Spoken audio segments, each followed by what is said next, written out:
in a substantial way. You can't understand how powerfully racist that question is, can you? Because you could never ask a white author, when are you going to write about black people? Whether he did or not, or she did or not. Even the inquiry comes from a position of being in the center. And being used to being in the center. And being used to being in the center. And saying, you know, is it ever possible that you will enter the mainstream? It's inconceivable that where I already am is the mainstream. They looked at just 12 southern states between 1877 to 1950. Turns out there were 3,959 victims of what they call racial terror lynchings. My name is Mrs. Fannie Lou Hamer. It was the 31st of August in 1962 that 18 of us traveled 26 miles to the county courthouse in Indianola to try to register to become first-class citizens. I don't know what most white people in this country feel, but I can only include what they feel from the state of their institutions. I don't know if white Christians hate Negroes or not, but I know that we have a Christian church which is white and a Christian church which is black. I know, as Malcolm X once put it, that the most segregated hour in American life is high noon on Sunday. That says a great deal for me about a Christian nation. It means that I can't afford to trust most white Christians and certainly cannot trust the Christian church. I don't know whether the labor unions and their bosses really hate me. That doesn't matter, but I know I'm not in their unions. I don't know if the real estate lobby is anything against black people, but I know the real estate lobbies keep me in the ghetto. I don't know if the Board of Education hates black people, but I know the textbooks they give my children to read and the schools that we have to go to. Now, this is the evidence. You want me to make an act of faith, risking myself, my wife, my woman, my sister, my children, on some idealism which you assure me exists in America, which I have never seen.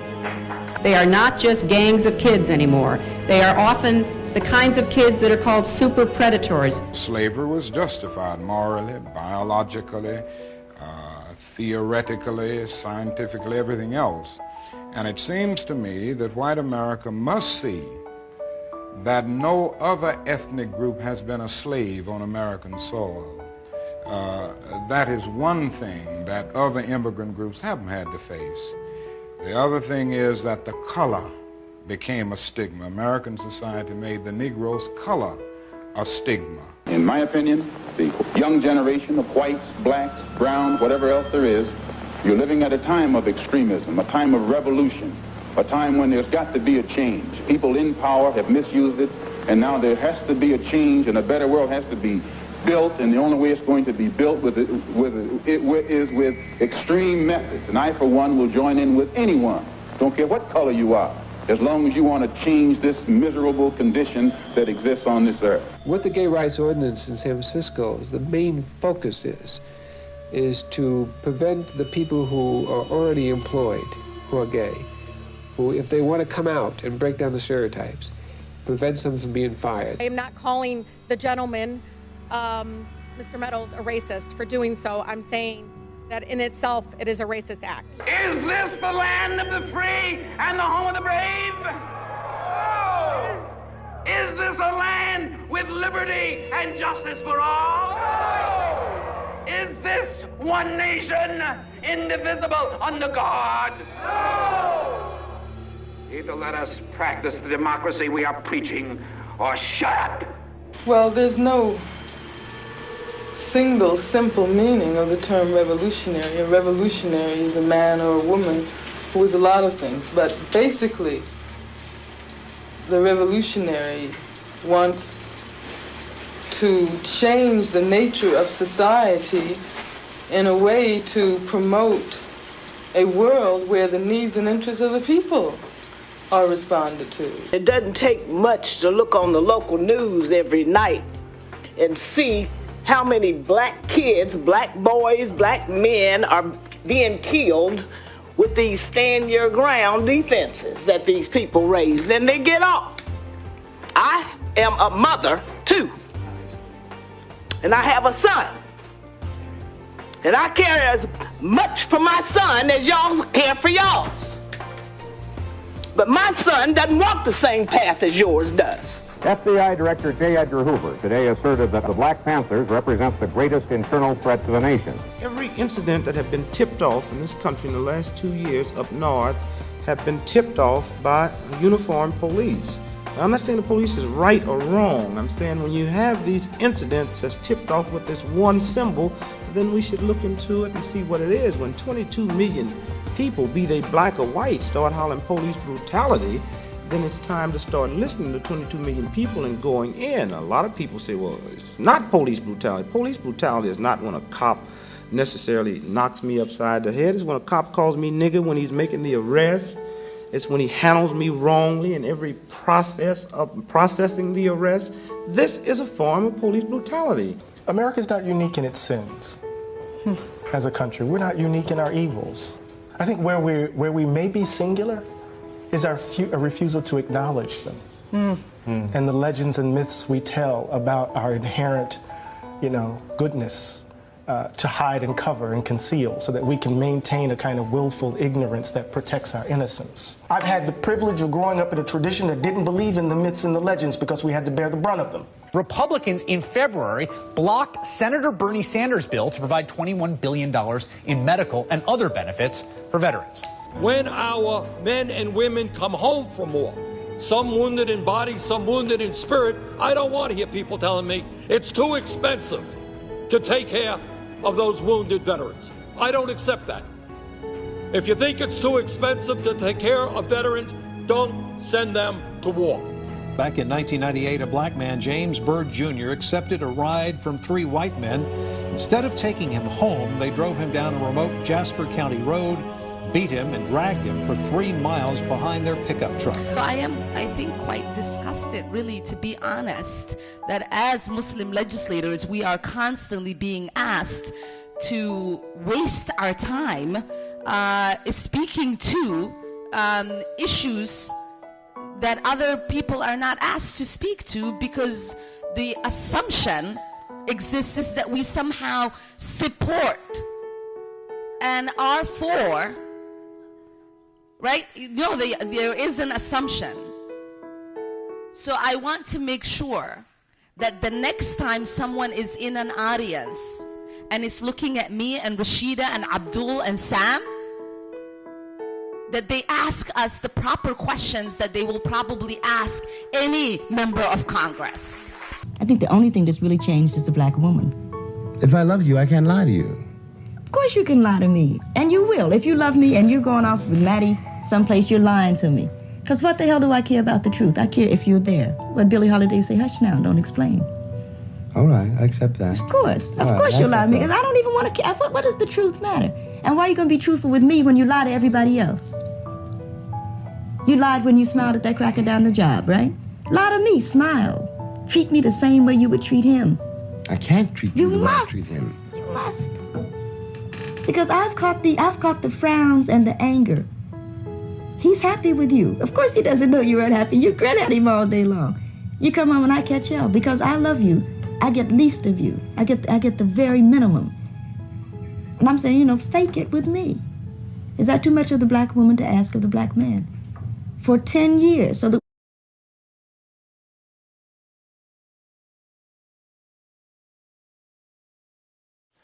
All right, I think we're good now. What's the word? What's happening? How y'all feeling? We live? Are we live? We live. Live in full effect. My shoulder hurting, y'all. I like to just preface y'all. That's why I have this stuff. I got this pillow right here because my shoulder, I have shoulder issues. What's going on? I can't say we're not at day 15. It's the 15th, but New York has been in quarantine for, I think, since I got back from LA, at least since maybe the 21st. So I've been in the house. I'm stir crazy. I'm sick and tired of it. What's up, IG? How y'all doing? Is that my sister? Hey, Brenda. What's going on, mama? I love you. So let's, there's a couple things I want to talk about. I don't know if you guys saw the title, but the title reads, Reality has endorsed Bernie Sanders. Now, this comes from an article Let me take y'all there right quick so you can see what I'm talking about. This comes from an article from a Princeton Princeton professor, Kienga Yamita Taylor. I know I'm tearing her name up, but it says reality has endorsed Bernie Sanders, and I read this article, and I think that everyone should hear it. And I got together some clips, just a couple of the things that they're referring to and what they're talking about, and more. It's speaking more or less of everything that I've been talking about where we are today with the coronavirus and everything that's going on with the majority of people. You have over 20 million now that have filed for unemployment throughout the country. You have people, being evicted in certain states. Dave, like in New York, Governor Cuomo signed an executive order that made it where there are no owners or renters can evict anyone during this time. So that's good. I haven't heard that from too many other states. I think LA is doing the same thing at the time. But outside of that, I haven't heard any other governors making that declaration. But she points out in this opinion piece, the history of why we are here, the history of why now you see that black people are more predisposed because of health issues and things like that, or just the uniquely disenfranchised are always affected more when it comes to any type of epidemic, poorness, or anything like that. And she goes into the history of why we're here and why we are still the disenfranchised, and how the news media manufacture consent and kind of pit the poor against each other to, whether it's white privilege saying, well, I'm white, and so that black person trying to take your job, or he gonna do this to you, or that Mexican over there trying to take your job, and so then your energy goes over there, not knowing that these corporations are the ones that are gutting you dry and that are manipulating legislation and influencing legislation where they then get the big cut of the deal. And for example, who wouldn't think in their right mind that, $15 isn't even a minimum, a livable wage, but it's definitely a start in the right direction. Who could possibly argue against that? Corporations. Hillary did in 2015 before Bernie pushed her left. Biden is on board now, but he wasn't with it before as well.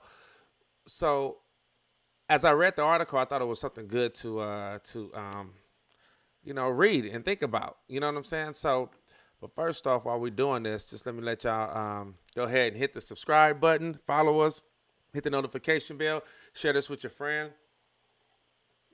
Like I said, I'm on like day 22, so I'm just chilling. I got a beer, drinking. I ain't even on myself yet. I got a beer, so I'm drinking as I'm talking. So if I stutter a little bit, excuse me. Who I got on IG? What's up? Texas too. Okay, Texas too. That's good. So Texas as well. They have a ordinance where they are making sure that renters are not evicting people during this time. And I know Texas, they are, hold on, I'm looking. Show y'all what I'm looking at. These are the statistics for the corona crisis right now. In Texas, you have 364. They're just now starting, I think, to move up, but they're doing a good job. I think a lot of people were able to get, a lot of states were able to get out, California being one of them as well, because that's one of the bigger states. And now you see Texas as well, because California right now is at 790. That's what 2,500 people affected. So they were able to get in early. Unfortunately, New York wasn't. You look at us, we're about to hit 1,200 by tomorrow. We'll have 12,000 people that have died from the coronavirus. Just overnight, we reached 752 more deaths plus. So it's probably a little more than that. But 300, not to try to sneeze on 364 people. That's 364 people that aren't having that are having a terrible month. And for some, probably one of the worst months they've ever had in their life because they lost a loved one. So I don't want to look at low numbers to like minimize what people are going through. And I think that's one of the bigger parts of this entire issue. And also one of the reasons why I want to read this article, because it's empathetic, and it talks about the fact that right now we're in this epidemic, and everyone to a certain degree, well, not to a certain degree, they're very empathetic. They understand because we're all going through it, right? We're all going through this thing together. That's what we've always been saying. Let me just move this. We're all, it's my pillows. I'm gonna have to just deal with my shoulder hurting. But we're all going through it together, right? So the thing that we're going through, people losing their jobs, people being evicted from their homes, people having high anxiety, people, suicide rate, things like that, people becoming homeless. Like, we have that certain empathy because we're all collectively going through it. But if we call this an epidemic, and it is, because it's affecting the majority of us, what about the people that this affects every day? Every day there's a circumstance that affects someone and affects someone in a way where they then have to leave their home, or they get evicted, or they lose their job. And there's no safety nets for those people. You know what I mean? And I think that we have to make sure that we don't go back, because it's easy. It will be easy to go back to what's comfortable for us. You know what I'm saying? There's no more arguing on how we're going to pay for something. There's no more arguing. If you hear people, Republicans, Democrats, arguing on how we're going to pay for Medicare, how we're going to pay for free college and this and that, no, it's bullshit. No, it's political, because we was able to all of a sudden, within 72 hours, get a bill passed that gave $2.2 to $6 trillion. And they're doing they call it the fourth phase. That's going to give, I think, another 2 or something trillion. No one's asking where it's going to come from, because they can make it happen. It's just what's politically feasible and what will help them out, more than likely based on who their donors are. If their donors aren't with it, we can't pay for it. If their donors with it, we make it happen. Military industrial complex, pharmaceutical industrial complex, healthcare industrial complex. You pay the highest rates in America. There's no way that you can get that insulin I forgot the name of that pill that helps with AIDS, like prevents AIDS. That pill is $800 here, but you can go to what's the country down under? Damn. You can go to Australia, and it's $10 a pill. You know what I mean? And they what they try to say, because there's a patent here, so other people can't. The reason why they would make a patent here where you can only get the original, how a lot of times when you get prescription drugs, they'll have like the generic brand. You can't make a generic brand here because they've passed legislation to make that possible, where people can bulk out. That's just like a monopoly. We have laws against that, obviously not. But that's kind of the thing that I've been pushing since this has been going on, is that, looking at the parallels, like right now we see what's going on and we understand because we're going through it. We're all going through it together, and we have that empathy. But there's people that have circumstances in their life that they can't help, and it just happens to them every day. And there's no security blanket. There's no help for them. They just have to work it out. Or we just say, that person is there because he's on drugs, or that person is there because he didn't do something right, versus, this is something that just happened and they had no control over. That's kind of that's where I want us to be. We need to make sure that we're there. And that's what we need to be pushing, to make sure that we have a security blanket where everyone, every American, Joe Biden said this the other day, and like I told you yesterday, I don't believe he say. He gonna have to show me. He can't lie to me no more. He done lied way too many times for me to believe anything he say. But he said, we need to make sure that there's a safety net for everyone, because this epidemic exposed the vulnerability of our healthcare system. For the people that didn't know, Bernie knew. It's so interesting how so many people now, all these pundits are saying, Bernie was right. Bernie was right. Yeah, of course they're going to say that now after he dropped out. Bernie was right. You know why they didn't want Bernie in? Because Bernie was right. And Bernie was going to tax their ass. Those pundits, they make over $1 million a year. They're a part of that tax bracket that will then pay for universal health care. Will then have, raise their tax to pay for college tuition. FDR, back in the day, FDR taxed the rich, the 1%, or was it 10% back then? He taxed the rich 60%. They only brought 40% home.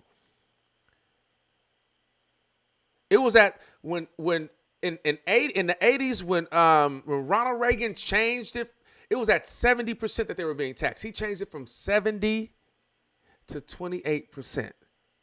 In the 80s when he came into office. And then you start to see production go here. And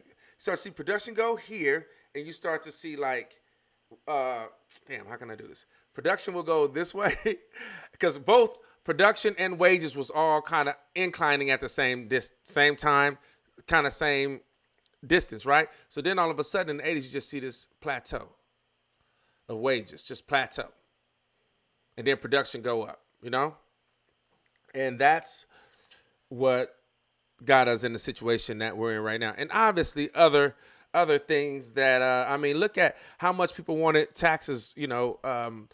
George H.W. Bush raised taxes and they voted his ass out of office in 92. So we think that's supposed to be one of the most progressive states, Washington, don't even have a state tax. Come on, man. Come on. It's all fake. Sick it is. What's happening with it? So we're gonna talk about a few things. I don't know if you guys saw the Trump's task force meeting. So this is what I was talking about yesterday. He is going to use his bully pulpit. This is I took out some clips from the task force today because I want to show y'all to kind of coin what I was talking about yesterday on how he's going to use the media to get back in office, because this 2-hour thing that he's been doing ever since this thing got really real for everyone is going to be happening until November. I will be surprised if he let up. The only time he will let up, I think, if he decides to go on campaign, if they start to open up the country again and he start campaigning. That'll probably be the only time he won't do it. But if he ain't doing it then, he'll be on the campaign trail. You're going to always see his face. But I guarantee that task force, and he did a few things today to twist the truth and to, I don't know if you guys know this, but a lot of people started getting their checks today. I don't know if you guys saw, if you saw the news, a lot of people started getting their checks today. They did mention it yesterday that people will receive their checks via their bank account if they filed for 2019, 2018 tax. So a lot of people got their check today. You can see, you saw it on the internet. People were getting their money. So there's a lot of people that, either didn't file a tax return or don't have a bank account. And so those checks are going to be mailed. Well, Trump has decided, this was news about a month ago. They talked about it. He's decided to have his signature instead of the Treasury Secretary. He's going to have his signature on the checks. That's publicity right there. You know what I mean? So I bring that up to say, people were talking about it today. Oh, it's going to slow down the process because they have to go in because, since the Secretary of Treasury have been in office, they I guess they have a computer where they put his name in. So anything that comes, the dollar bills, anything that's printed, his name will be on for these next 4 years or however long he's in office. So now they have to, recalibrate and put Trump's name on it. And like I said yesterday, he knows how to use the media, and he will use the media to his benefit. The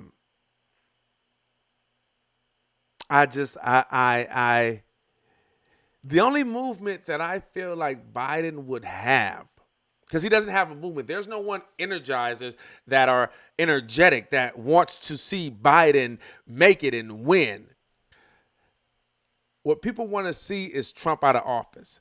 So if there's some energy behind Biden, what's up, Mama? What's up, Grace? How you doing? If there's some energy behind Biden, that energy will be those people that want Trump out of office so bad that it's gonna cause a movement. You know, like I said yesterday, Joe Biden is I don't want to say freak of nature, but a freak of circumstances. Period. He has no policy. His climate change task force, when they put up their they laid out their policies and what they're going to do, their plan. You saw that he grabbed from different other organizations, climate change organizations. He just grabbed certain excerpts from them and put it on this plan.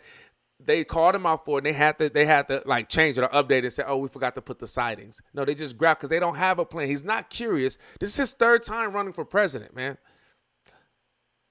He's not Abraham Lincoln, okay? He's not. I bring up Abraham Lincoln because Abraham Lincoln ran for office maybe 50 times, if I'm not mistaken. Then finally ended up becoming president. That's not who we're dealing with right now. We're dealing with someone that's lazy, that's not curious, that's lied before, that has lied about his time with civil rights. He said that he marched with civil rights leaders. It's not true. He said that he was arrested while trying to see Nelson Mandela in South Africa. Not true. Look back in 1988 during his presidential run and see why he dropped out. He was plagiarizing speeches from RFK, JFK, and some UK diplomat. And then also lied about his time in law school. So you can look this up, or you can look at, I played all these videos yesterday. I'm not going to play them again today, but I played them. You can check them out and see. It is what it is. So he has sexual allegations against him. This is all the things that should have been vetted, that the Democratic Party should have vetted during the primaries. They hid it. All of a sudden, as soon as Bernie drops out, then New York Times comes out with an article saying the case against Bernie, sexual allegations from Tara Reid.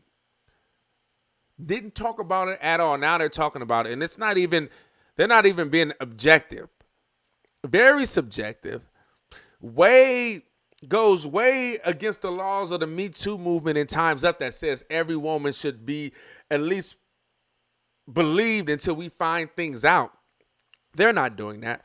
But the reporter that broke the story about Harvey Weinstein is on the case, and he seems more objective and looking for the truth, not looking for a story, but looking for the truth. Period. And that's all you want.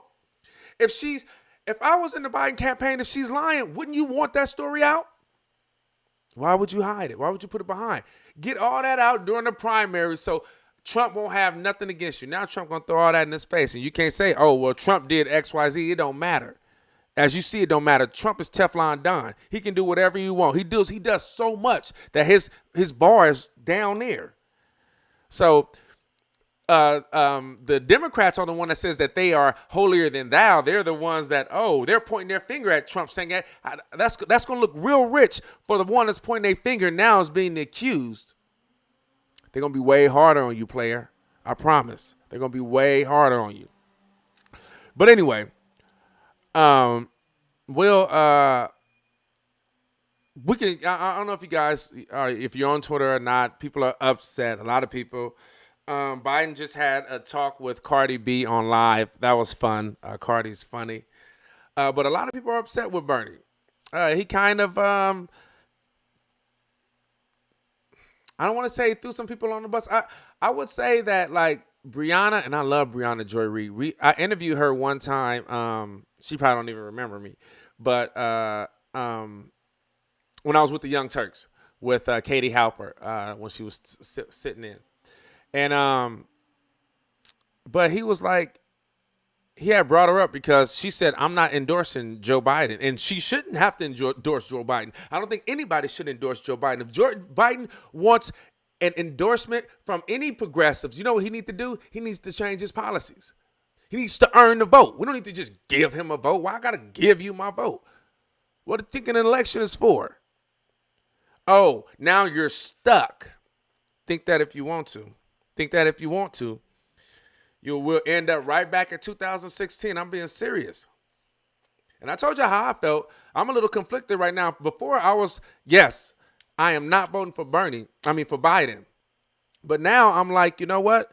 I got a lot of my Mexican homeboys, Salvadorian, a lot of people that are DACA recipients, and a lot of Asian homies that's DACA recipients that, you know, I guess that would be my privilege. I don't have to go day to day hoping I don't get, you know, I've interviewed and did documentaries on people that have to, scared to walk outside because if they get pulled over, they're going to go to jail because they ain't got, you know, they trying to maneuver and get up, you know, and try to become citizens. But now that they put out all the information, because Obama said that, don't worry about it, DACA, you straight, you ain't have to worry about nothing. This is your pathway to citizenship. And Trump is saying no. So they living with an anxiety that I don't have to deal with. And I can't just push. I have to be mindful of that because that matters to me, because they matter to me. So that's the thing that have me against on the fence. Even though I'm in New York now and this is a blue state, it's going to be blue. But I don't work like that. You know what I'm saying? It's either I'm going to do it or I'm not going to do it. I can be in a swing state where my vote actually mattered. If I said I ain't voting, I ain't voting. I mean, I'm not voting, I'm voting. But if I say I'm not voting for a certain candidate, I won't vote for them when my vote actually do matter. When it actually do matter, I wouldn't. If you think that I'm going to just give it to you, too many people die for me to vote, to just give it away to somebody. Who you think you are? Anyway, like I said, hit the subscribe button, do all that. We just chilling. We're going to get into some stuff. Like I said, I'm on like day 20 or something. We've been in the house. I've been trying to do some stuff. I've been unmotivated. I've been, you know, low-key depressed, kind of trying to get up. I've been sleeping all the time. I had one of my friends, Lakeisha, my sister cousin, her friend, Allie was here. She's a psychotherapist, and so she was talking about things that we should do, you know, because it is. Trump brought it up today. He you know, he's an idiot, but he's funny. You can't take that away from him. Okay, here. He is funny. But he was talking about opening up the country, and people are like, and he was like, well, you know, people are dying. Like, we should have mass testing before we decide to open up the country to make sure we know where it's at, where it's happening, so we can navigate through it and contain it and control it. He was like, well, people are dying staying in the house, you know, staying in the house. And he brought up suicide rate and things like that, which is a true thing. Obviously, you know, the rate of people dying from coronavirus is way higher than the rate of people dying from suicide. But people are dying. And he brought that up as an argument. I thought it was funny because I don't see him really caring about anything like that. Oh, twin is up. But I'm going to get into a couple of things. Initially, I want to talk about I want to kind of tap into what I was talking about yesterday. Let me see who on YouTube right quick. Because I'll be shouting out everybody. I'm going to shout out some YouTube people. Let me go here to the section. Just want to see if some people out here, I want them to know that I see them.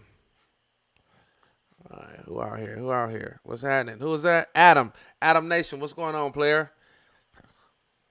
Adam Nation. Unfortunately, Bernie refuses to acknowledge reality and prefers the illusions of the DNC propaganda. Yeah, absolutely. Paul, what's up? Hell no, Joe. I feel you, bro. You know, hey, it is, man. But, you know, it's like this. And hopefully this land. I don't know if this can land with some people, but it's hard to Let me open this window because it's low key hot. Oh, it is.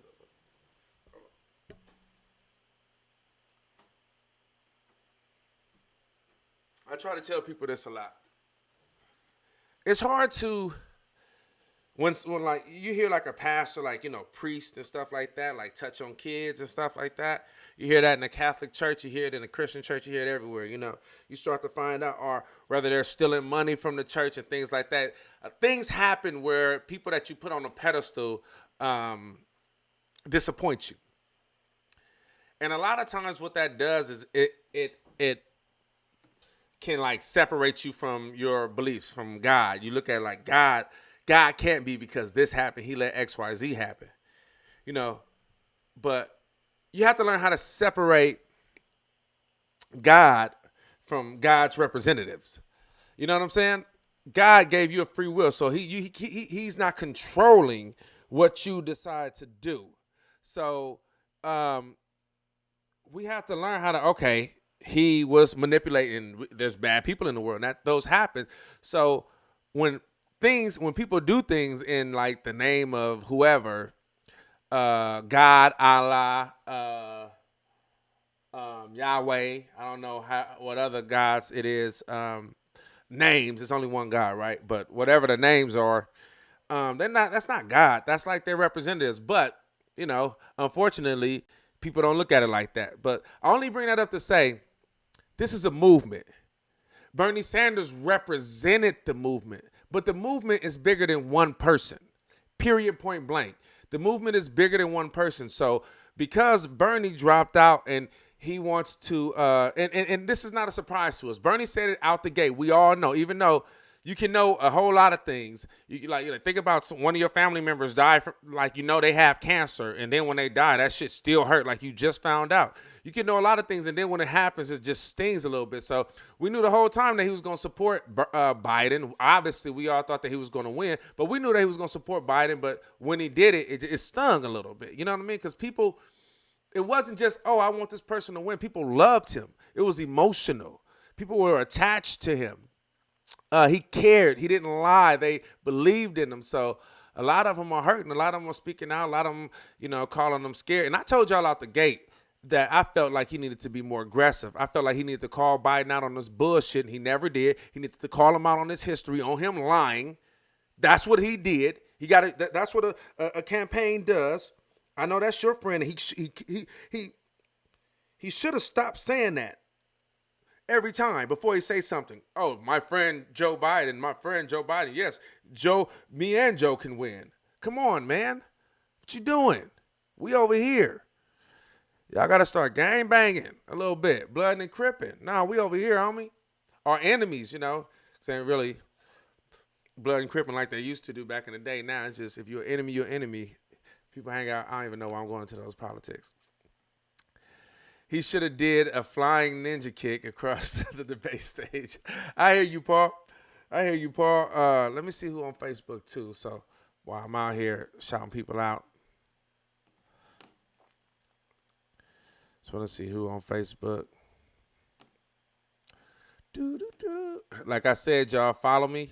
Hit the subscribe button. You know what I'm saying?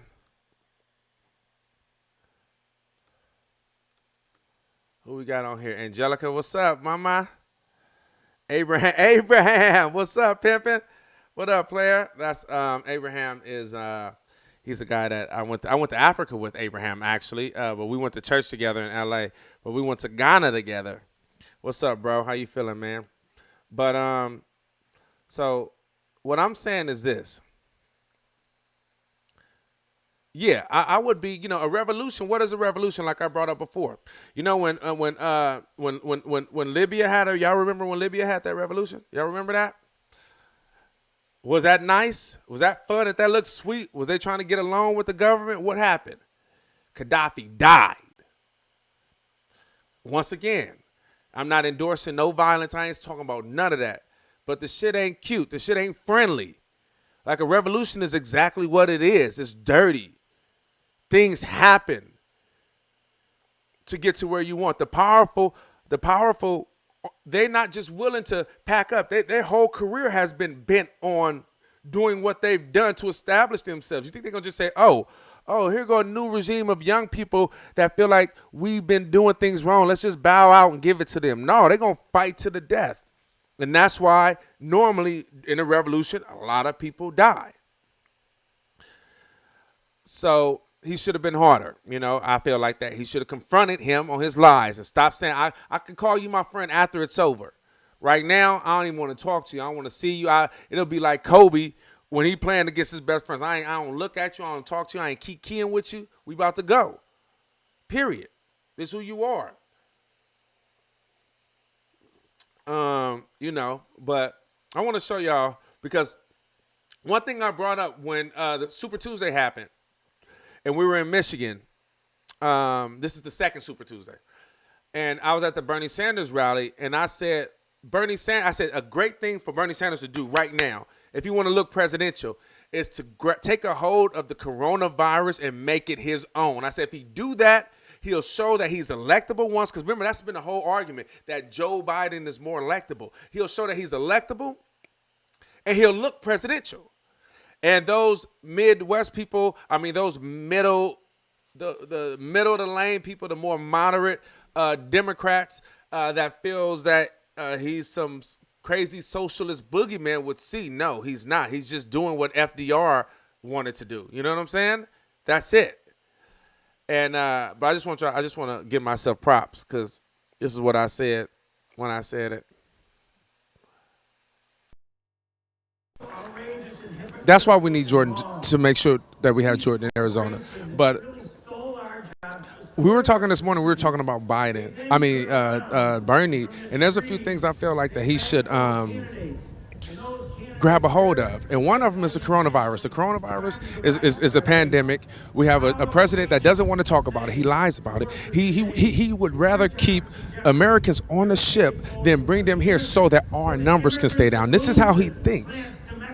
So people have anxiety about this. They don't know what's going on. You got schools in New York that is closing down for next week. You have schools in California already closed down. In Washington, this is going on. It's about to get worse way before it get better. I feel like this is a time for Bernie Sanders to take a hold of this opportunity, take a hold of the coronavirus, the same way that Obama took a hold of the housing crisis. You remember when Biden and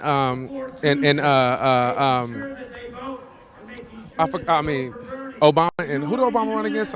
McCain. When Obama and McCain had to stop their campaign to go back to the Senate to talk about the housing crisis, the next debate, Obama came back with a whole graph in a way that we're going to approach this. And he looked presidential. This is a great opportunity for Biden to take a hold of this coronavirus, to allow all the information to come through him, to allow all the updates to come through him, to grab a hold of this and show that he's presidential, show that he's election. Take a hold of this, since people do not, it's a consensus. People think the president is lying, and they don't trust him, and they don't know what's going to happen. They're fearful right now. This is a perfect opportunity for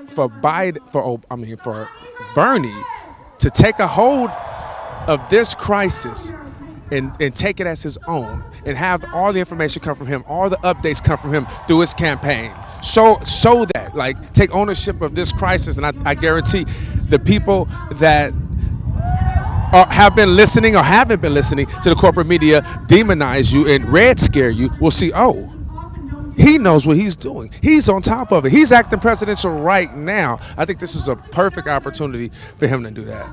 And also, I think we were talking about just the fact that if Bernie Sanders would marry more the history of this country with his platform. He talks about a revolution, and I think he should lean into it more. Marry the revolution that's going on now with the history of this country, with the Revolutionary War, with the Civil War, with the New Deal, with civil rights. Like, all those were revolutions that brought us to where we are, that allowed us to push forward. It's always been a revolution. So if he could marry the history of this country with the campaign and say, no, this is who we are. This is who we are. This revolution, yes, it's a revolution, because America is a revolution. You know what I'm saying? The colonizers,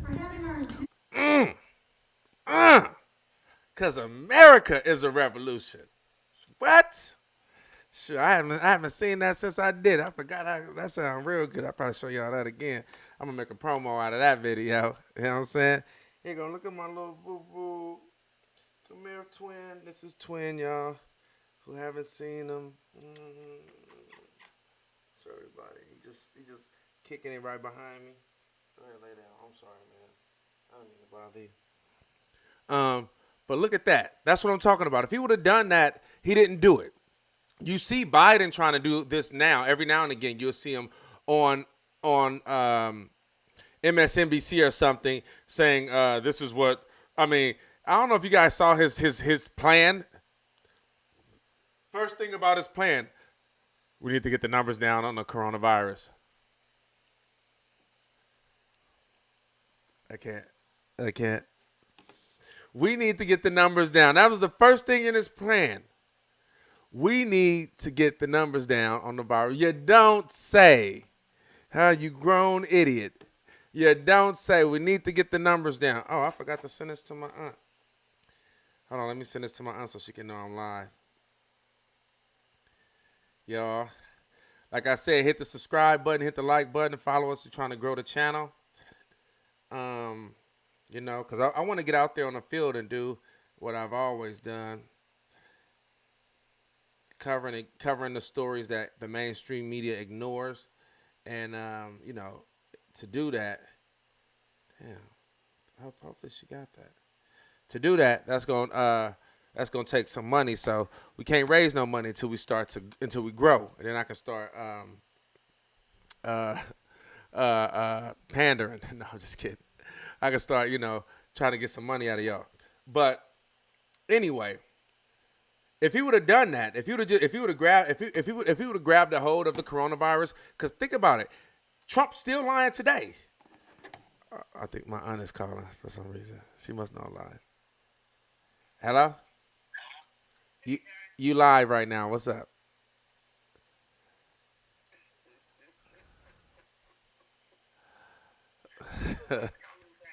You was calling me back? Okay, I'm gonna call. I just text you the link to the live. I literally just text you right now. I was like, oh, I forgot to text my aunt the link, and I just text you. You called me. I thought you was watching. Go ahead and watch. I'll call you when I'm done though. Okay. All right, love you. Bye. So anyway, if he would have done that, he would have been ahead of the curve. Because that's what Biden is doing right now. And this, hold on, I'm gonna find this article because I want you to know how laughable this is. I think it was with the New York Times or the Washington Post. Biden's, he wrote an op-ed. Biden on coronavirus. He wrote an op-ed. I think it was either combat the coronavirus. Who was Joe Biden? Oh, come on now. Get out of here. New York Times, Biden and Trump speaks. No, okay, that's not what we want. Let's see. Coronavirus. Biden believes that we must spend whatever it takes to, public health. Oh, this is another thing. I want to get into that, too, what he talks about. I mean, listen, it's draining to even read this stuff because he's so just uncurious. He's such a uncurious candidate. That's why you always catch him lying. That's why you always catch him plagiarizing, because he's lazy. He just feels like, that's white privilege right there. When you feel like you ain't got to do nothing, you can just win. That's a part of it, right? That's how he feels. He can just do that and win. That's why this is his third time running for president. Every time he had to drop out for something stupid he did. In 88, it was him plagiarizing speeches and lying about his time in law school. And then in 2007, 2008, when he ran, then it was him saying what he said about Obama. He's the first black, clean. Really? Martin Luther King wasn't clean, black. Jesse Jackson ran for president. He wasn't clean, articulate, and black. He was saying this is the reason why Obama was getting the notoriety and stuff like, because all of a sudden, because niggas can't speak, so they're so surprised that they found one that can, because we such an ain't shit ass race that we're so mesmerized by this guy, not because of his policies, but because he speaks in a way they aspire to speak. That's what he said. Okay, how y'all feel? I know my aunt watching this right now. You're lying, Ty. You're lying. That's what he said, though. Matter of fact, just so I know she watching, I'm gonna go ahead and put this up, because she always trying to tell me that, I need to see it, because you just be exaggerating. Let me see. Biden on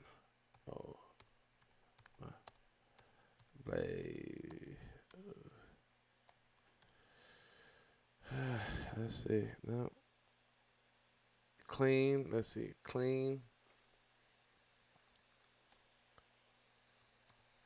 Being clean and articulate.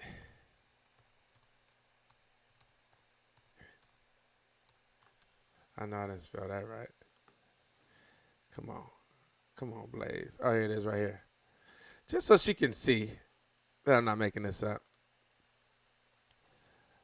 Let's get into it, because I don't want to just be making stuff up, Mom be getting, she think everything I say, I'm just making up. Here you go. Okay, just context. This is during 2008 when, Joe ran for president in 2008. So this is when they asked him a question about why he felt that, he wasn't even in third place. I forgot the guy that was in third place. The guy that we found he was cheating on his wife, and his wife had cancer.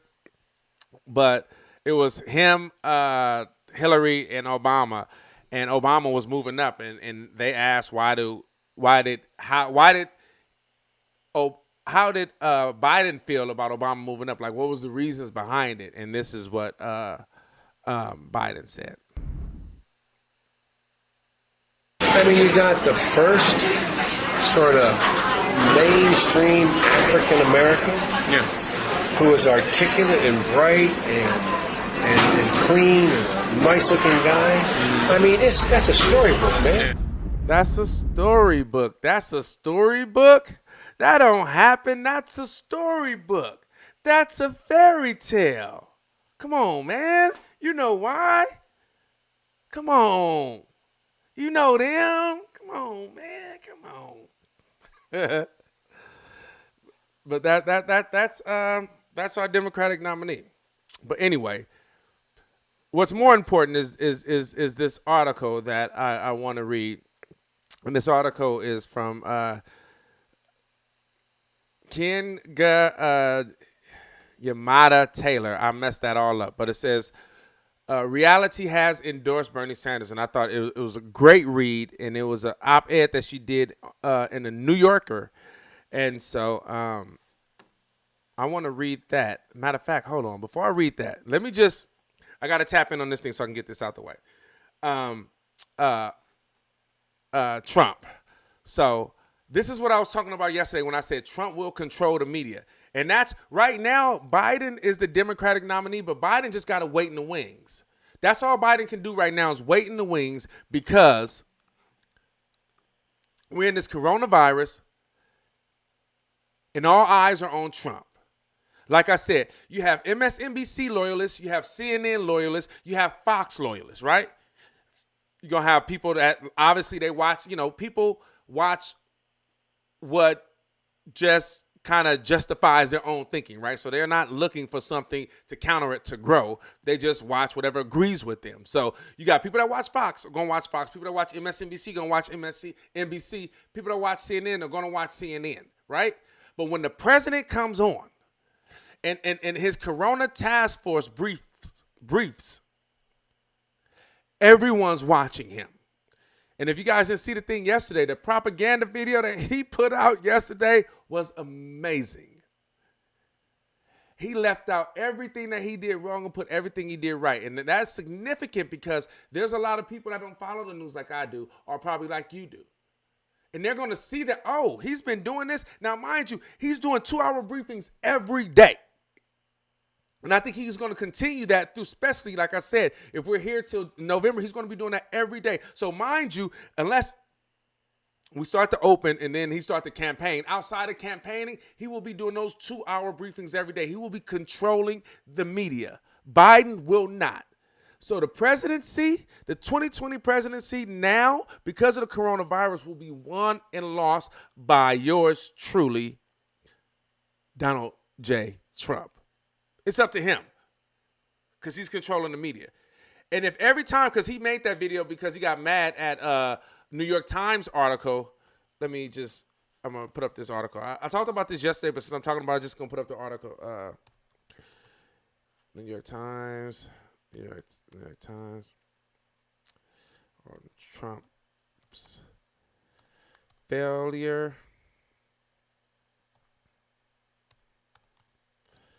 Corona. Okay, here it is right here. I think this is it. Yeah, 11. Bam. Yeah, this came out like Saturday or Friday probably, right? And so what I'm talking about right now, the propaganda video, I don't have the video somewhere. I'm not about to look it up right now, but you can look at the video. So they came out with this video. He could have seen what was coming behind Trump's failure to the virus. So yesterday he went on a whole rant on why the New York Times is an ain't shit ass media outlet and they always lie. And like I talked about yesterday, there's more people that don't trust the media that does. So when he says that, even people that don't like him will agree with him to say that the media lies. The media has an agenda. And that's going to be problematic for a Biden candidacy or Biden's campaign. In addition to the sexual allegations. But that's what he was referring to. He came out with this propaganda video. Let me, do I have that video? I know I got it. Let me see if I can. Where's this video at? Is this it? Okay. I'm gonna just show y'all again. I'm gonna assume people that's here right now may not have watched it. I just assume that y'all haven't. I'm just setting this all up. Hopefully, yeah, okay, y'all can see me. I'm just adjusting this so it won't look crazy when it comes up. I am going to show y'all this video right quick since I'm talking about it. You want to just talk about it. Now, I feel almost kind of pressured to do it because I know my aunt's watching and I need to make sure I can't just be saying stuff and she like, that didn't happen. You didn't say that time. But then I love her to death. That's my baby. Okay.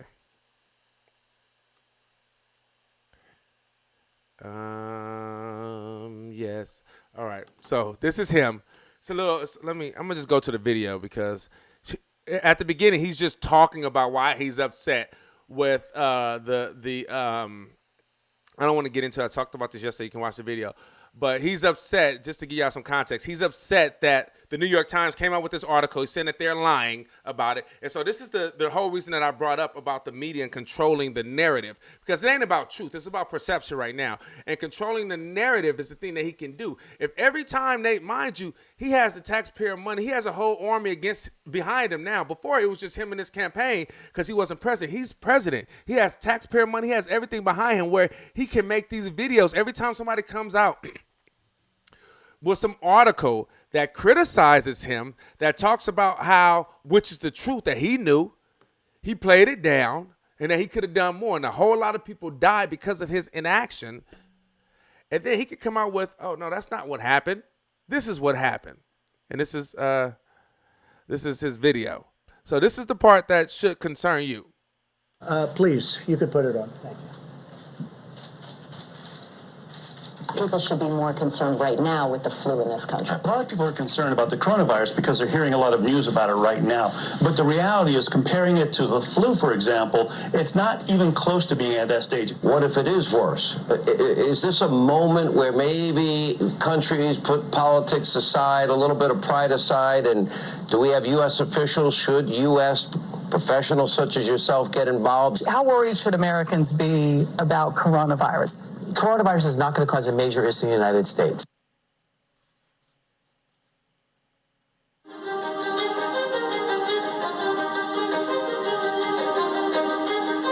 Well, we've asked them to accelerate whatever they're doing in terms of a vaccine. We will be suspending all travel from Europe to the United States for the next 30 days. To unleash the full power of the federal government in this effort today, I am officially declaring a national emergency. Medicare patients can now visit any doctor by phone or video conference at no additional cost. The first 1 million masks will be available immediately. As there were more cases, and it was clear that it was spreading out of China, where it originated, the president took this move that he was widely criticized for by Democrats and even some Republicans at the time, which was he halted a number of flights from China into the U.S. The idea was to halt the spread of the disease, keep transmissions to a minimum. He was accused of xenophobia. He was accused of making a racist move. At the end of the day, it was probably effective because it did actually take a pretty aggressive measure against the spread of the virus.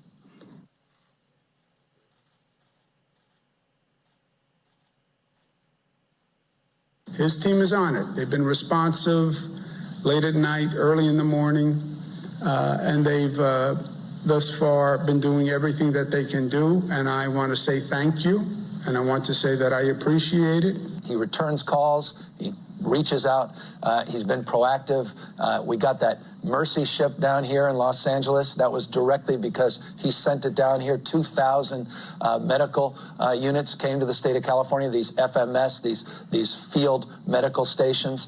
And that's been very, very helpful. The president has been outstanding through all this. The vice president's been outstanding. Members of the coronavirus task force, very responsive. We had asked if we could have, New Jersey could have access to a piece of the beds that are on the USNS Comfort, and the president came back, called me a short few minutes before I walked in here to say indeed they would grant that to New Jersey. So that's a big step for us in addition to all the other capacity. That news is literally hot off the press, and I thank the president and vice president who are on the call together. President Trump approved Arizona's request for a presidential major disaster declaration. I want to thank the president for a quick turnaround. We requested this on a Wednesday, and we had approval by Saturday morning. And we are grateful to the administration for their continued support and responsiveness. Well, first of all, I want to thank the president and the vice president for doing a really good job of communicating with all the governors. So we could give you hundreds of clips like that from governors, including Democratic, or Democrat as I call. You see that? That's scary. That's the thing that you should be worried about. Because just how the legacy media, corporate media, use their power and flex their power against Bernie Sanders, he's going to flex his power against y'all. Guaranteed. And everything in there is a lie. I mean, it's not a lie. Obviously, those people said those things, but editing is a beautiful thing. You can paint it to say what you say. Yeah, they said all those things after. I mean, he skipped the entire, you don't see February really. If you look at it, February's not in there. When he was, this ain't it. Oh, it's only 15 people. It's like the common flu. It'll be gone by whatever. None of that's in there. This is what I'm talking about. So that same poison y'all used against Bernie, is going to be used against y'all. And I just wanted to highlight that because I brought it up. But what I wanted to get into is him today. So as you all know that a lot of people got their checks, and then we're going to get into the article. That's what I really want to get into. But y'all know today a lot of people received their checks. A lot of people, they put it out today. They're kind of streamlining it. They're making it fairly easy. A whole lot of people got their checks today. It's like 17 million people received their checks today. So $1,200. Those are the people that were a part of the stimulus plan. If you had if you filed for a tax in 2019, 2018, and they've even doing better than that. Like they're like, if you didn't file for tax, you can go in, put your bank information, and then they'll send you the check as well. You just go to irs.gov. So a lot of people got their checks today. And I don't know if you guys know, but the people that didn't receive their check that's going to be getting a paper check, he's decided instead of putting the Treasury Secretary's name on there, he's decided to put his name. And so he gets questioned about that. But this is all politics right here. He's using all this. You know that money you got? If public opinion is we're doing better, the country's open, by November 1st, he will be president. If the idea is Trump got us out of this, yes. First they said, remember, initially it was going to be a whole lot of people. If we didn't do social distancing, it was going to be like 1.2 to 2 million. Then it went from 100,000 to 200,000. All of a sudden now it's about at 67,000. They're saying the estimated people that may die. And even still right now, because it's starting to slow up a little bit, it's hard for me to wrap my mind around. By August, there'll be 67 people that have died in this country alone from coronavirus. Right now we're at 28. We're about 20. Right now we are at, just so you guys won't think I'm sitting here guessing, so y'all can see. Right now we are at 2788 deaths. This is updated all the time. So we're at almost 28,000 deaths. So they say by August that will reach to and I mean, if New York continues to go the way it is, Jesus Christ, maybe so.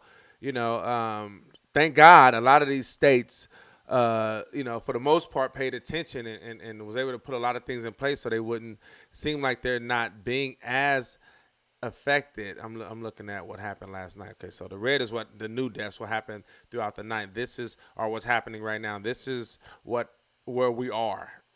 There's no numbers like New York. New York is at 11.5 thousand, which is terrible. And I hate to even say it like that. You know what I'm saying? Without a pause or have some type of empathy, because it's just statistics. It doesn't make them real. One thing would be great. I think, CNN does it sometime where they'll like have people on and talk about people that died. If Trump really wanted to do some stuff, you know what he should do? He should start getting a list and names of everybody and reach out to them and get pictures and stuff, and then just like start having memorials after his thing. He'll get it, like the empathy that he lacks. He doesn't even understand what empathy is. That will get him over the board. If they're recognized, so it wouldn't just be statistics. These people are people's fathers, mothers, and daughters and sons. And I hate the fact that I even, read it off like that. But that's the reality of it. It's like people are going to look at that and say, oh, they were saying this many people were going to die, and then this many people died.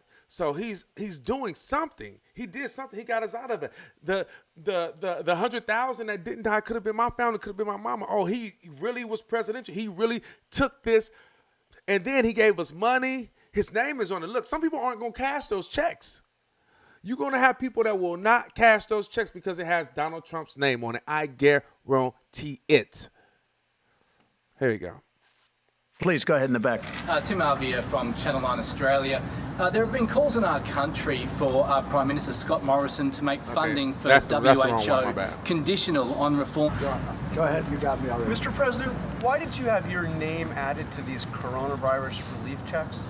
Well, I don't know too much about it, but I understand my name is there. I don't know where they're going, how they're going. I do understand it's not delaying anything, and I'm satisfied with that. I don't imagine it's a big deal. I'm sure people will be very happy to get a big, fat, beautiful check, and my name is on it. Yeah, go ahead, please. Mr. President, Go ahead, please. Presidents never Please. did this. Why are Please. Look, he won't let him talk no Mr. more. President. Dr. Birx just said that Rhode Island is seeing an increase in cases from people that are coming from Boston Here's and the New other York. one. This is talking about. Organisation. Wanted to get your thoughts on that, and if you had any advice. Right quick before you get into it. Let me just preface this a little bit so you can have some context. Begin playing, remember position. No, we don't want to do that. Okay. So this is, he's talking about, because today he threatened to kind of conclude Congress. I forgot the word that they use, but it's like counseling Congress if they, because, there's a whole lot of judges and stuff are not appointed. It's because he's trying to put in people that shouldn't be judges, that don't even know the law. He's just trying to put them in positions. And so they're like, Democrats are like, no, we're not doing that. And so he's bullying them now. And he also said that, oh, I want to put more money. Oh, he's such a great liar. Because he mirrored these two things. And it's hard for me to kind of articulate until after you see it. But he talks about one thing. And he talks about them stopping him from appointing these people, Democrats. And then he starts talking about more money putting into the stimulus. And he plays it as if the Democrats are stopping that as well. This is the thing that if you don't catch, say, oh, Democrats are stopping. They don't want us to have money. Think about this. Let's go. Please go ahead in the back. Tim Arvia from Channel 9 Australia. There have been calls in our country for Prime Minister Scott Morrison to make funding for WHO conditional on reforms to the organisation. Wanted to get your thoughts on that, and if you had any advice for Mr. Morrison. Look, I feel very badly about the World Health Organization, but it's been a tool of China. It's been, as I say, totally China-centric. You take a look at everything that's happened. They've been wrong. I was all for it at the beginning. What do I know? I walked in. I said, World Health Organization, isn't that wonderful? And then you start to see all the mistakes. They didn't want us to close our borders to China, to Wuhan. Specifically, they didn't want our borders closed. You take a look. Mike was there. We're all there. And they're criticizing me for closing the border. I did that very early. By the way, I did that very early while Nancy Pelosi was trying to have in San Francisco parties in Chinatown because she thought it would be great. She wanted to show that this thing doesn't exist. These are people. I'll tell you, we have some politicians on the other side that don't know what they're doing. If you look at timelines, you got to look at some timelines. But the World Health Organization, just like the World Trade Organization, I'm telling you, I call them, they have been treating the United States for decades so badly, and they've been so in favor of China. China took off when it joined the World Trade Organization because of what's happened. Think of it. They're considered a developing nation, and because they're and we're not. Well, we're a developing nation, too, in my book, okay? We're developing, too. But the fact is, we have been treated so badly by these organizations, and believe me, I'm looking at that one too. We're winning a lot of lawsuits right now that we never won before in the past. We're winning a lot of money that we never won in the past. That's with the World Trade. But with the World Health Organization, what's happened there is a disgrace. Here's the other thing. We pay $400 to $500 million a year. China's paying $38, $39, and $40 million a year. And it's like they control this group. I could do that, too, if I want to devote full time to it or have some very capable people dealing with Dr. Tedros, okay? He's funny. Okay, I showed y'all the wrong clip. That is definitely not the one. I think it's after this one. Oh, my bad on that. Let me show you. I'm going to show y'all this one again. This is when he talks about the payment, the stimulus. Please go ahead in the back. Tim Arvia from Channel 9 Australia. Is that the end there have been calls in our country for Prime Minister Scott Morrison to make funding for WHO conditional on reforms to the organisation. Wanted to get your thoughts on that, and if you had any advice for Mr. Morrison. Look, I feel very badly about the World Health Organization, but it's been a tool of China. It's been, as I say, totally. You just said you'd like to reopen some states before May 1. How will you stop a second spike in cases if people are traveling between states?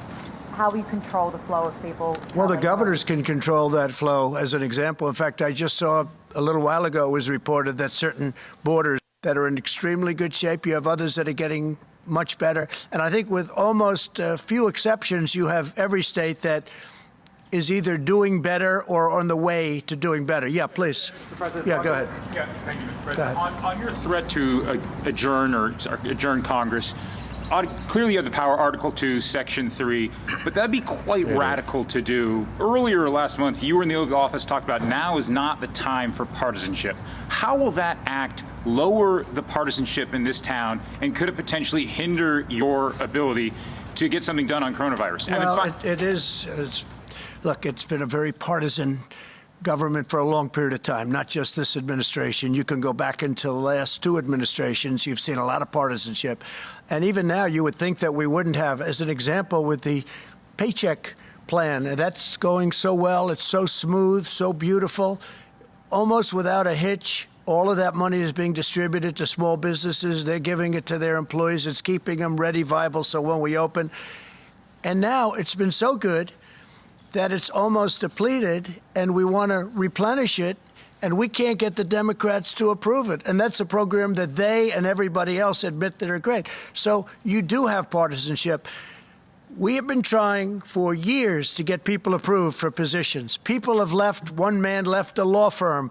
One man left a big chain. He was a very successful executive. He left. It was 2 years ago. We have people that have been waiting for 3 years, and we can't get them approved by the Democrats in the Senate because they're taking so long to approve our judges. Now, I have to tell you that I'm totally in favor of what Mitch is doing with judges, because that always seems to be a priority, and it's a very important priority. I think it's one of the great... Go ahead. You got me already. Mr. President, why did you have your name added to these coronavirus... Okay, so look. I don't know if y'all caught that, but what the Democrats are stopping is him bringing these ain't shit ass judges that really aren't judges, that don't even know the law, don't know the Constitution, blocking him from just putting these people, because you got the Supreme Court, then you got the other federal judges around the states that he's then trying to put all these conservative judges in, and they're blocking it. But what he did is he then brought up the cash payments and how people and businesses and how people are loving this. And he then said, and the Democrats don't want to pass that. There's nothing that's come out where Democrats are not trying to are blocking him from adding more money. What the Democrats are blocking is from him putting in these judges. And so what he did right there is kind of merge those two together, where it then comes off as if, oh, they're blocking money. We need that money for the people. I'm telling you, him controlling the media is something that Biden's campaign, they're not ready for. They're not even anticipating. They don't even understand the significance of that part right there. They don't, because they're fucking clueless, to say the least.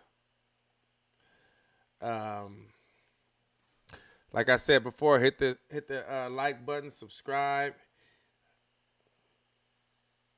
share, hit the notification bell. Trying to grow the page. Right now, I'm just trying to make sure that people on IG are watching me. All right, perfect.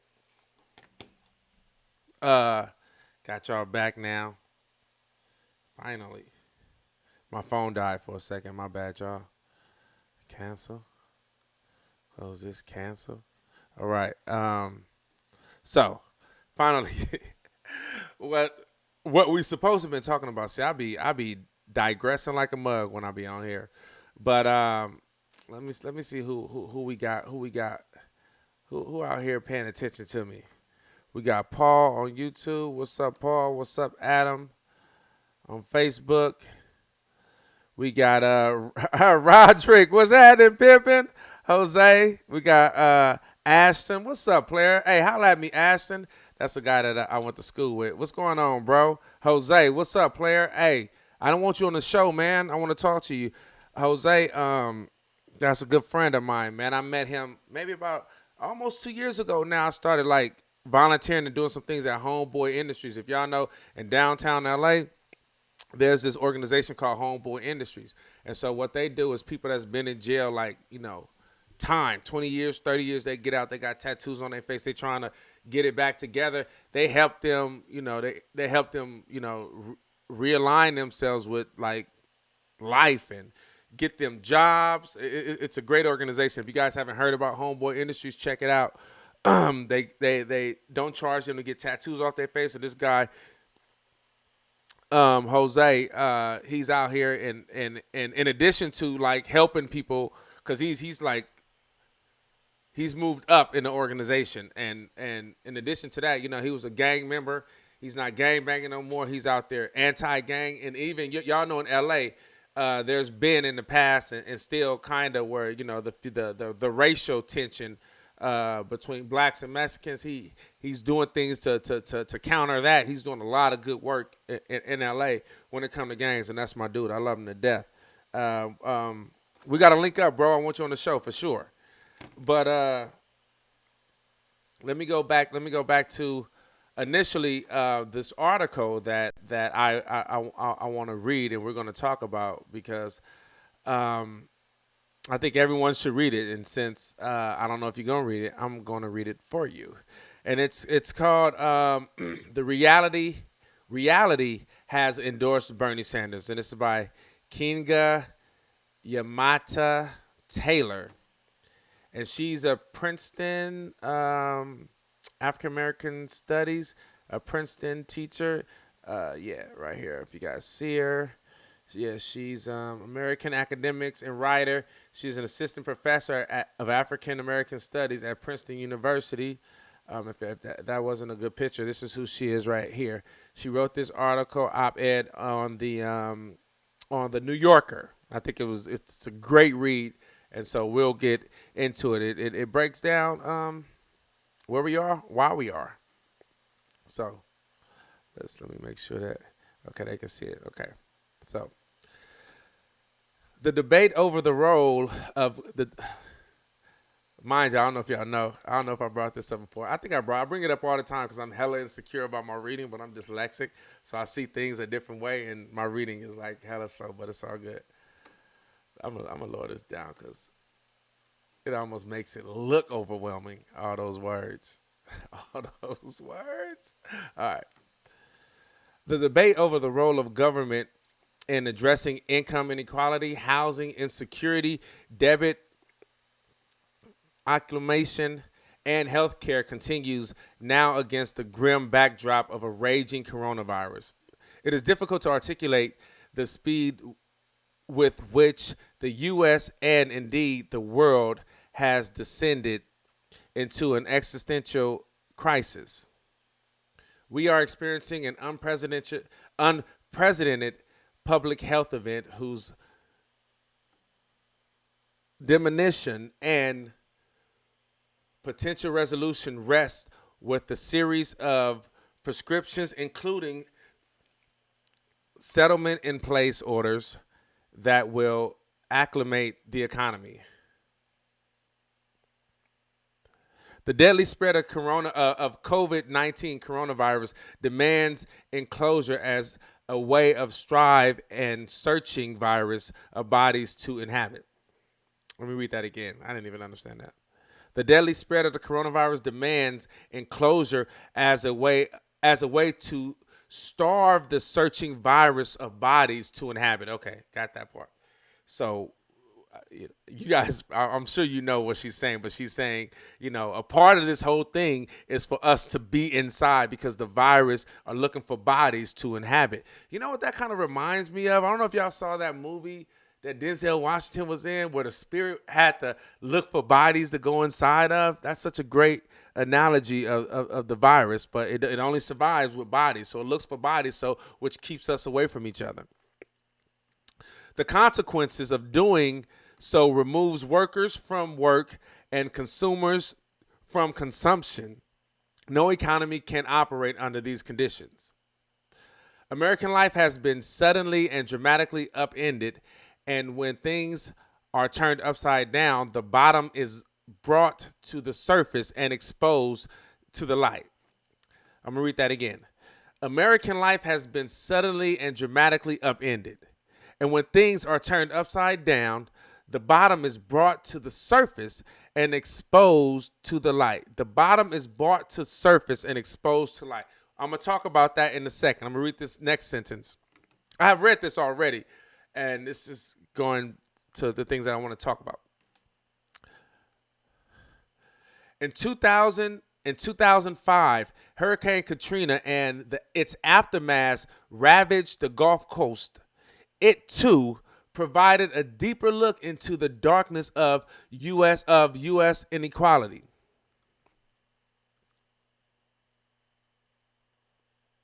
As Danny Glover said then, when the hurricane struck the Gulf and the flood waters rose and tore through New Orleans, plunging its remaining population into a carnival of misery, it did not turn the region into a third world country as it has been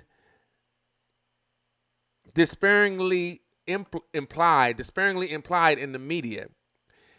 It revealed one. So I want to read that again because that's important, and that's what I want to talk about. As the actor Danny Glover said then, when a hurricane struck the Gulf Coast and the floodwaters rose and tore through the New Orleans, plunging its remaining population into a carnival of misery, it did not turn the region into a third world country. As it has been despairingly implied in the media, it revealed one. It revealed the disaster within the disaster.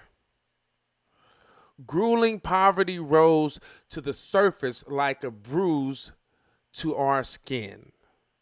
It revealed the disaster within the disaster. Grueling poverty rose to the surface like a bruise to the skin. And so I want to sit on that for a second, because what she's referring to is, and this goes back to, I think, a lot of reasons why people support Bernie Sanders, is Bernie Sanders had his hand on the pulse. He understood the inequalities. And people that don't follow Bernie Sanders, that don't know Bernie Sanders, don't understand that this is not nothing new for him. He didn't move to politics. Politics moved to Bernie Sanders.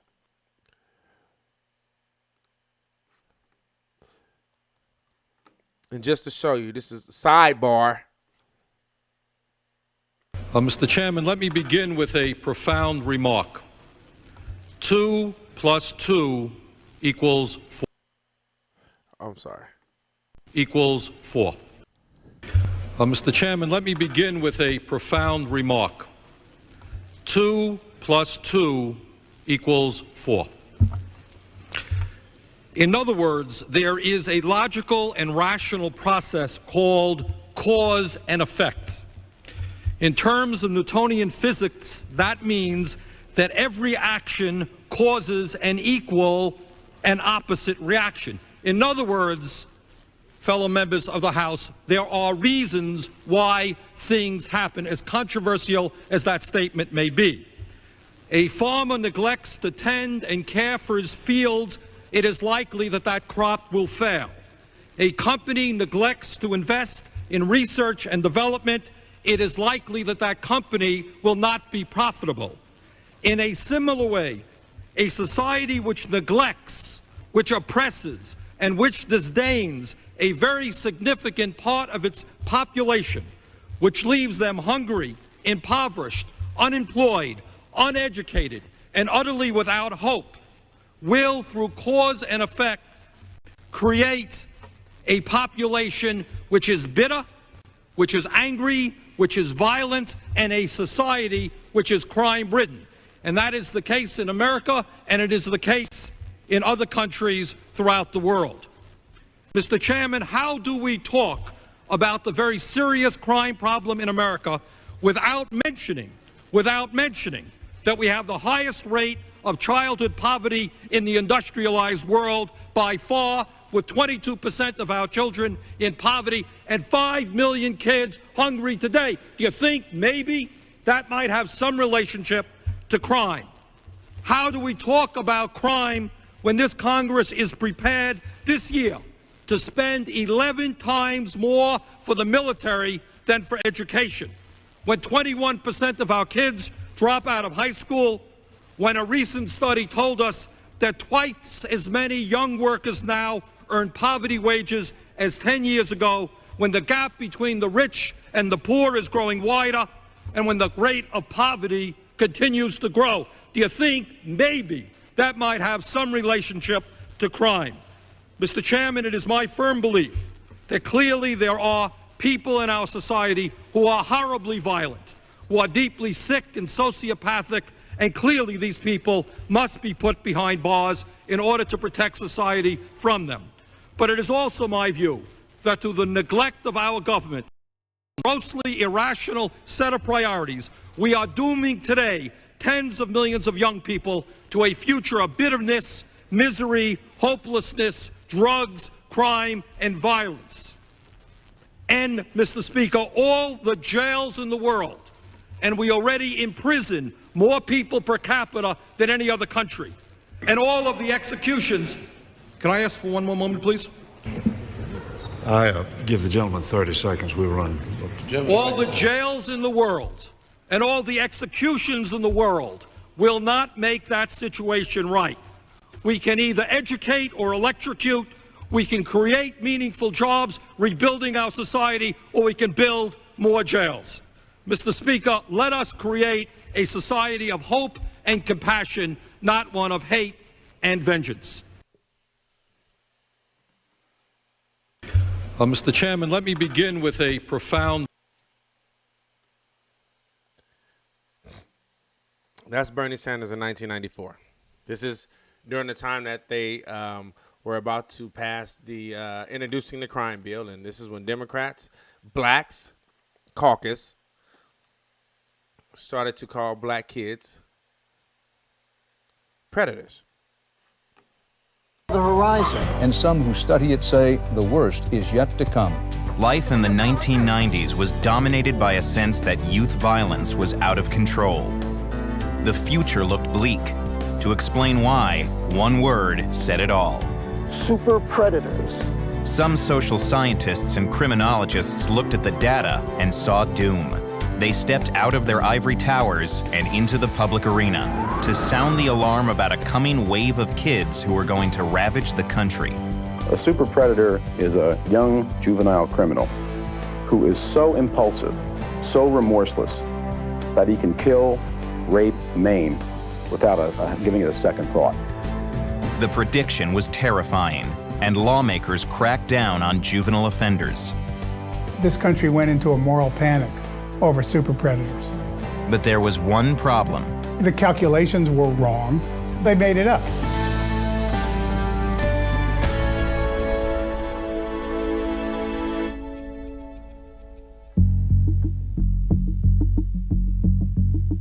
Along this stretch of grassy road, one night in early September 1994, when most grade schoolers were getting ready for a new school year, a grisly murder took place. In Chicago, the body of an 11-year-old gang member nicknamed Yummy is found beneath an underpass. Police say Robert was murdered by two members of his own gang, 16-year-old Craig Hardaway and his younger brother. Derek Hardaway was 14 when he and his brother drove to the underpass to kill Robert Sandifer, or Yummy. Sandifer himself had shot and killed a teenage girl before he was murdered. Derek waited in the car while Craig pulled the trigger. I remember the night when things took place. You got a page from a guy named Kenny. I'm not actually sure what he said to my brother, but it was to kill Robert. Derek and his brother belonged to Chicago's Black Disciples gang. If I was told to do certain things, even if I didn't want to do it, it was either do what I'm being told or have it done to me. Even in an era of violent teen killers, Robert Sandifer's murder was big news. The story scared people, says criminologist Barry Crisberg. This was no longer a Chicago story. This was a story that no matter where you lived, you turned on the evening news and you would hear about this case.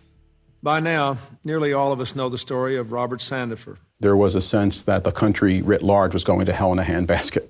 No one had a clear idea of what to do. Political scientist John DiIulio taught at Princeton University and had done extensive research in prisons studying the criminal justice system. From 1984 to 1994, when Sandifer was killed, teenage homicide rates had more than doubled. DiIulio looked at studies that estimated that by 2000, there would be 1 million more teens between the ages of 14 and 17, and he predicted crime rates would snowball even more. You'd have a doubling or a tripling in the rate of youth violence in the time between the mid-90s and up to through mid-2000s. Perhaps most troubling to DiIulio was what he saw as an indication that the small percentage of kids who commit the most violent crimes would be much more destructive than the generation before them. Studies found that essentially 6% of every male youth cohort was responsible for about 50% of all the violent crimes committed by that cohort. That small fraction of people is going to be able to wreak incredible havoc. DiIulio wasn't the only one predicting a surge in crime.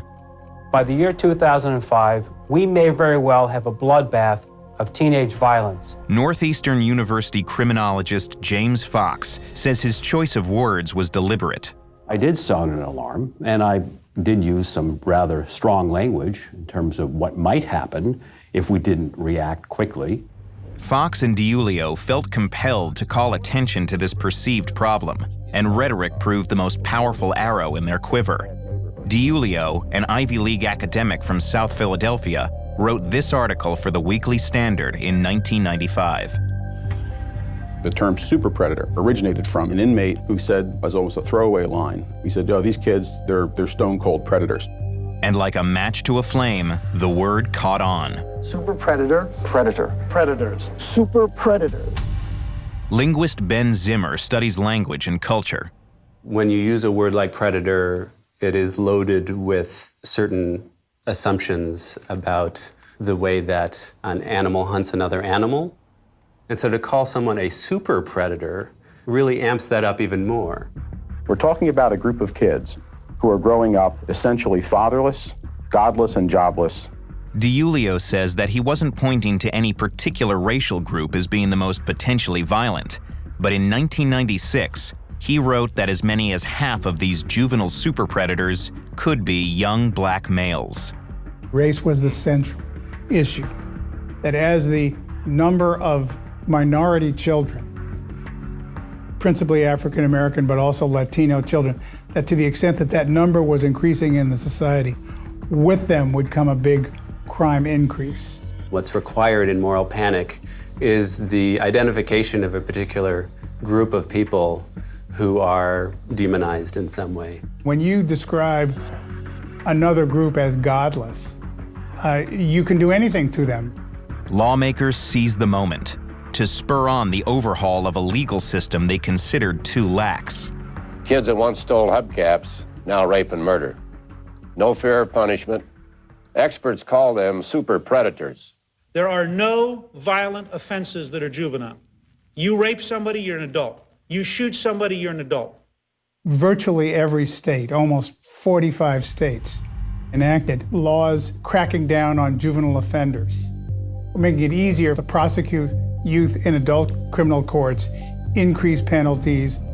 But at the same time the laws were being enacted, juvenile crime rates were already starting to show a surprising trend. Juvenile crime rates have been plummeting during this period of time in the wake of this panic. The drop in juvenile crime has been attributed to many things: a stronger economy, better policing, a decline in crack cocaine use. But DiIulio's research had not foreseen any of these trends. We were at on the precipice of being able to explain and predict all kinds of things, poverty trends, crime trends, and so forth. None of that work, none of those predictions in any of those fields have borne fruit. By the late 1990s, after a steady decline in juvenile crime, DiIulio could see just how mistaken he was. The super predator was a no-show. The predictions were off by a factor of 4. It had doubled and it was supposed to double again, and instead it was halved, right? And so that's about as far off as one could possibly get. The super predator idea was wrong.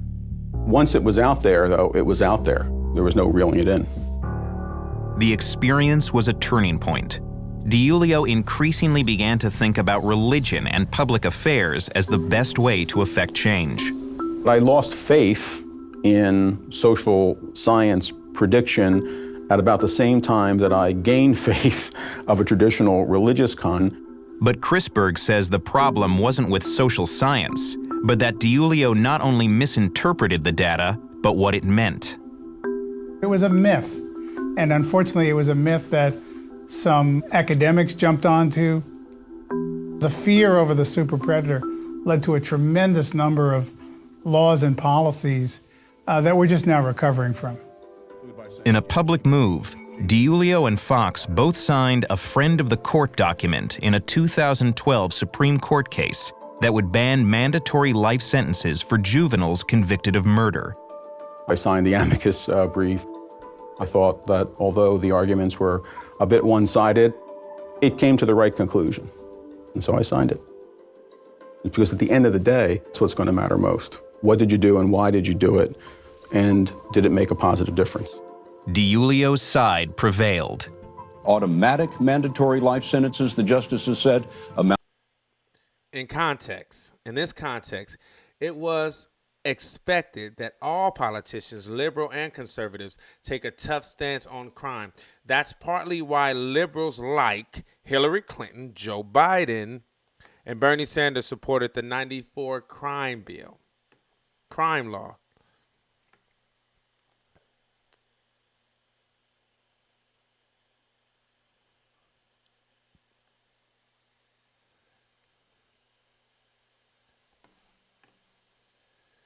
So when you hear Hillary Clinton say super predators, she meant black. Mine likes to think that she didn't mean black. But anyway, let's get back to the article as I digress. But anyway, no, what I wanted to say about that though is what I've been talking about in the past couple of days, just like this exposes what Danny Glover said, that his quote, Danny Glover said, when a hurricane struck the Gulf and flooded, and the floodwaters rose and tore throughout New Orleans, plunging its remaining population into a carnival of misery, it did not turn the region into a third world country. It revealed a third world country. So it showed you what was already there. This epidemic is showing us what's already there.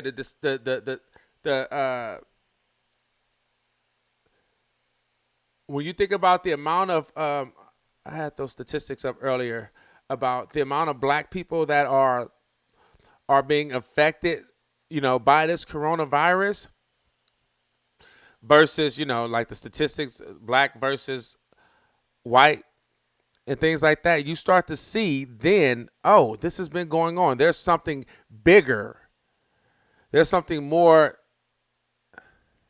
insidious that's been going on, and that's going to continue to go on unless we address it. And this is why I was saying that we can't continue the way that we've been going. Like, it can't be okay to have Medicare for all because now we're dealing with it. Now we're going through it. So now we understand. It's not okay for us to just be like, okay, having a security blanket because sometimes things happen that's out of your control. It's only okay because we're all going through it. Knowing that there's people that go through this every day. There's people that's homeless that go through this every day. And it's not just drug addicts and people with mental health issues. And even if they did have mental health issues, we approach mental health completely wrong in this country. It's not okay now. And we should know that. And if you care about people, then you would know this as well. that there needs to be a security blanket for people that deal with this every day, because you can easily be in a situation where you're not saved by this epidemic and everybody's going through it, but something just so happens to you and your family. And you turn to the government and no one's there. That's the thing. It's hopefully this pandemic is showing the inequalities that's been happening in this country since the birth of this country. For 4 years, the United States has gotten away with. For 4 years, the United States has gotten away with persistently chopping away at weak welfare state by hidden and demonizing the population most depending on it. The poor are relegated as socially dysfunctional and impotent, unable to cash in the riches of American society. And that's a good thing. And that's exactly what I was just talking about, telling you how people look at it. Oh, they're not, it's when someone else is homeless, we don't look at, oh, this happened or they lost their job. It's something that they did. Right now, we're not looking at it as something that we did. We're looking at it, this is something that's out of our control. We never give anyone else that consideration. When it's not a group effort, when as a collective of Americans we're going through it. If it's just he must have done something wrong, or she must have done something wrong. You know what I'm saying? And that's what she's saying right here. For years, the United States have gotten away with persistently chopping away at weak welfare states by hiding and demonizing populations most depending on it. The poor are relegated as socially dysfunctional and inept, unable to cash in on the riches of American society. There are more than 40 million poor people in the United States, but they almost never merit a mention. I'm sorry. There are more than 40 million poor people in the United States, but they almost never merit a mention. While black poverty is presented as exemplary, white poverty is obscured, and Latinos and other brown people's experience are ignored. Think about that. That's something to sit on. While black poverty is presented as like an exception, this is just something that happens to them for whatever reasons, white poverty is obscured and Latinos and brown people experiences are ignored. So if you can just get a group of people and say that's happening to them because of however we feel about black people, that's just them, but that's not the American experience. We hide white poverty and Latinos and what they're going to, and other people of color are just ignored. Then that's just a black people thing, and we know how we feel about black people. That's think about that. As many as 4 in 5 Americans say that they live paycheck to paycheck. 40% of Americans say that they cannot cover an unexpected $400 emergency or expense. I feel like I grabbed that article that talked about that at some point. I think I did. See the article that spoke on. Just looking for an article that talked about the amount of Americans that can't live paycheck to paycheck. Boy, I swear to God, I be losing all kind of stuff. What do I do with that? Here you go, right here. And this is from Forbes. 63% of Americans don't have enough savings to cover a $500 emergency. A few outlets wrote articles on this. 63% of Americans. Oh, I'm not even showing y'all. Damn. I hate when I do that. 63% of Americans do not have enough savings to cover a $500 emergency. This is from Forbes. 63%. And that's what she's talking about here. As many as 4 out of 5 Americans say that they live paycheck to paycheck. 40% is 63. 40% of Americans say that they cannot cover an unexpected $400 emergency expense. This is a virus that will thrive in the intimacy of American poverty. It will thrive in the intimacy of American poverty.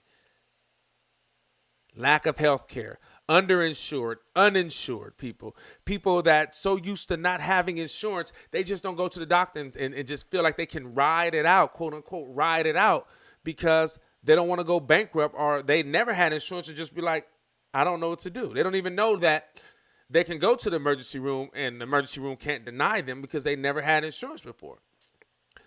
4 years now, even in the midst of an economic recovery from 2008 financial crisis, raised rents and stagnant salaries and wages have forced millions of families to improvised housing.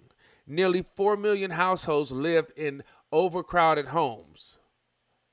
This is crucial. This is the crucial irony of the San Francisco Bay Area's shelter-in-place mandate. The region is the epicenter of the U.S. housing crisis, as exemplified by its growing unsheltered homeless population. How do you practice social isolation without privacy or personal space? There are the crowded public offices the poor people congregate in to navigate access to services and income. Let me read that again. There are the crowded public offices that poor people congregate in to navigate access to services and income, talking about different public services that crowded people have to go. Like a whole lot of people right now have to try to get welfare and get on the county so that they can survive during this crisis. Crowds of people, and that happens all the time outside of this. So these people that really need it now have to go. There are the emergency room that function primarily healthcare provides, not to mention county jails and prisons. All these people that are getting sick in county jails. And not to mention, she brings this up because I read this earlier. I'll just read it.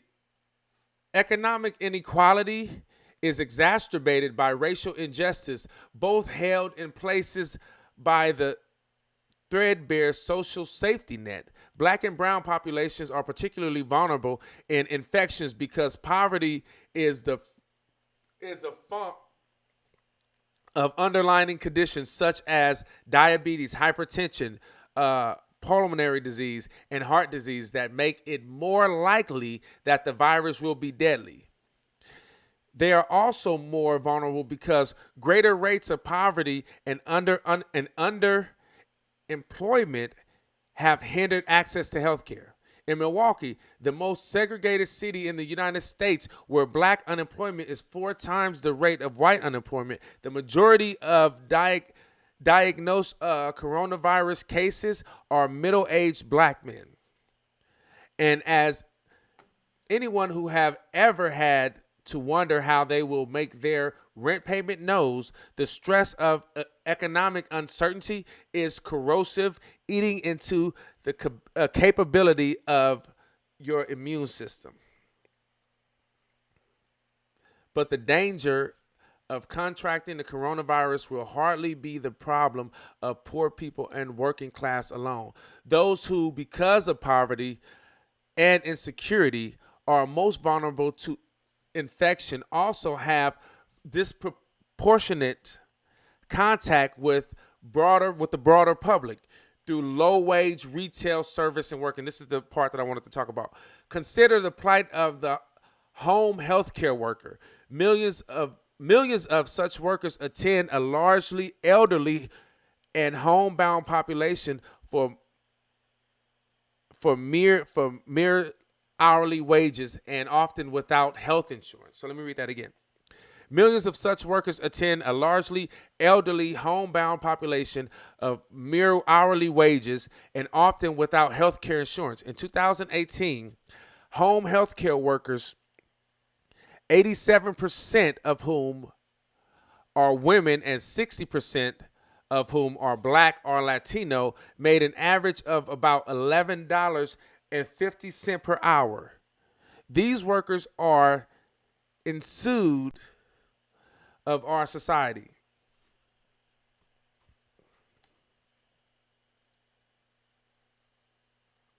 They must work to ensure that our society continues to function even as workers pose potential threats to their clients and the general public. Their insecurity combined with the failure of meaningful action by the federal government will make the suppression of the virus nearly impossible.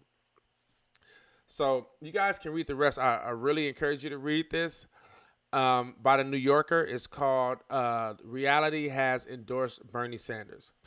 And but thinking about what she just said, think about all the people that, like, even right now while some people are laid off, some people at home, some people have to work from home, the amount of people that have to deliver us food, are still working the stores, are still work at the fast food restaurants, that can't get off, can't leave, have to deal with the public all the time, and may contract the virus. A lot of them are old. You go to Walmart, their greeters are older people. People that work at Walmart are older people that don't have insurance. 50%, I think it was like 56% of Walmart workers are on government assistance, are on the county. All these people that have to deal with this virus are being exposed to us now because we're all dealing with it. I mean, the people that are most vulnerable, it's being exposed because we're all dealing with it. We're all listening. We're seeing. This happens all the time. This happens every day, all day. To the most vulnerable people in our society. And hopefully we have enough empathy to understand that it can't be about us, that we need to have policies in place for people, because even the best of us run into problems where things happen. And it can't just be about, oh, that's over there. Oh, no, well, no, you're going to have to pay my rent. So I don't know. I'm going to vote against rent control because I want mine. It got to be about more than that. It got to be, man. And so hopefully this situation, I'm going to continue to talk about it because I really hope that this opened people's eyes to things outside of your own bubble, because it should matter. Because if you were there, and you can be there, you're not immune. As we all see, we're not immune to circumstances. You can be there, and hopefully you have enough empathy to want to have legislation pass that will guarantee health care for all. And the only way you can guarantee health care for all is single payer. You can't do it through the ACA, unfortunately. Has to be single payer, because then you can control the cost. After that, you can then control the cost of pharmaceutical drugs. Because if you can't control the cost, then they can monopolize and charge whatever they want because there's no competition. Rent control, because people should have a roof over their head. It should matter that someone doesn't have to sleep in the snow or in the rain or just on the concrete floor. That should matter to you, because any one of us can fall into some circumstances out of our control, and we're in that position, and we would want someone to give a fuck about us.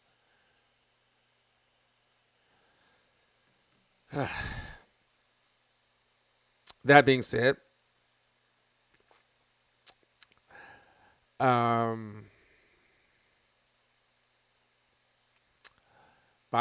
is our nominee, and if he wants our support, then he should change his policies. And I just want y'all just to reiterate how awesome I am. I talked about during the second Super Tuesday, I talked about what Bernie needed to do to seem more electable, seem presidential, that he should take on the coronavirus as his own, because Trump at that time and still now been lying, and people just didn't know what to do, and they were scared and they were nervous. And we saw from the first Super Tuesday that 70% of the vote, they said it was dictated by the coronavirus because they wanted someone that they trust, because Trump was lying. And at that time, I was like, look, he can win Michigan, he can win Missouri, if the information start coming through him. He can do that, and he didn't. But just to show how amazing I am, I'm going to show this clip again. revolted to establish where we are now. And I think if he can connect those two things, people will buy into it. And you don't have to change Okay, I messed up. the name of something because it doesn't sound right. But we're here. Now, that's why we need Jordan to make sure that we have Jordan in Arizona. But we were talking this morning, we were talking about Bernie. And there's a few things I feel like that he should grab a hold of. And one of them is the coronavirus. The coronavirus is a pandemic. We have a president that doesn't want to talk about it. He lies about it. He would rather keep Americans on the ship than bring them here so that our numbers can stay down. This is how he thinks. So people have anxiety about this. They don't know what's going on. You got schools in New York is closing down for next week. You have schools in California already closed down. In Washington, this is going on. It's about to get worse way before it get better. I feel like this is a time for Bernie Sanders to take a hold of this opportunity, take a hold of the coronavirus, the same way that Obama took a hold of the housing crisis. You remember when Biden and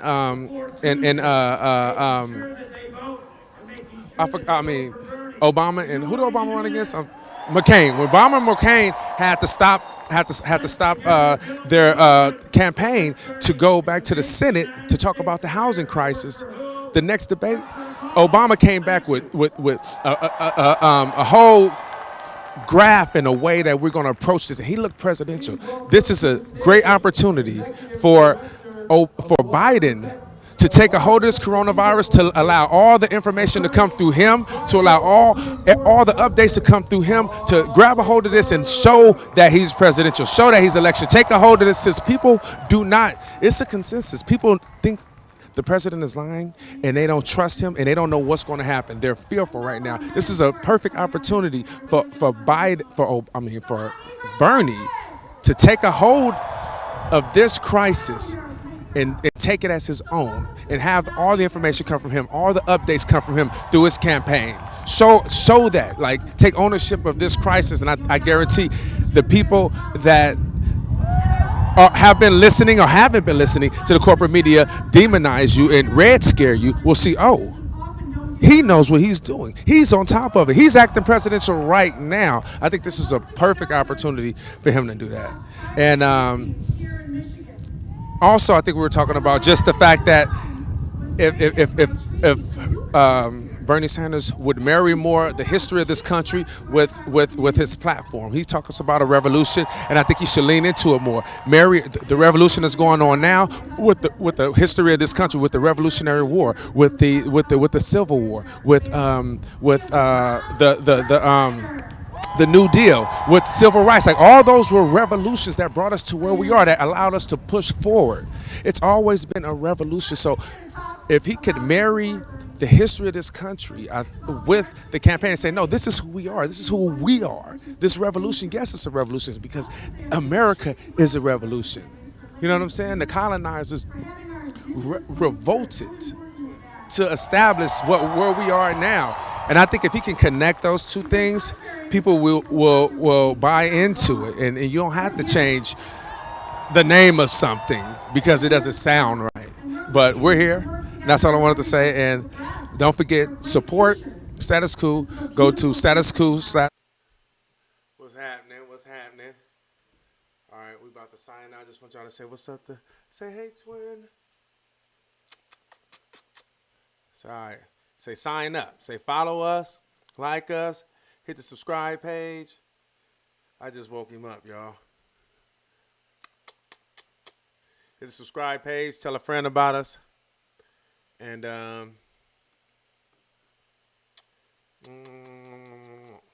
we out.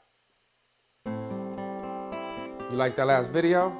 Follow us on YouTube, Instagram, Facebook, and Twitter, where the progressives have a voice. And remember, share this, like it, subscribe to the channel so we can grow. The Section Independent.